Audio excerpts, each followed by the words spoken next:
L'arnaque King et Queen était blessé face à Ryokugyu sur Wano.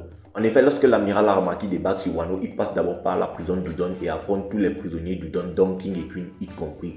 Et du coup, étant donné qu'on avait King et Queen bandés, les gens se sont dit que King et Queen n'était pas à 100% justement parce qu'ils sortaient d'un combat très intense face au Mugiwara. Le problème, c'est qu'après s'être fait King et Queen dans la même journée, c'est-à-dire quelques heures après, l'amiral Aramaki est allé se taper contre la majorité des fourreaux rouges qui eux aussi sortaient d'un combat très intense sur Onigashima. Pourtant, je n'ai entendu personne se plaindre de la condition physique des fourreaux rouges au moment de l'attaque de Aramaki. Et dans le même temps, on avait aussi les Mugiwara qui eux attendaient l'amiral Aramaki en hauteur, c'est-à-dire Luffy, Zoro et Sanji. Pourtant, eux aussi ils ont bénéficié du même temps de récupération que King et Queen.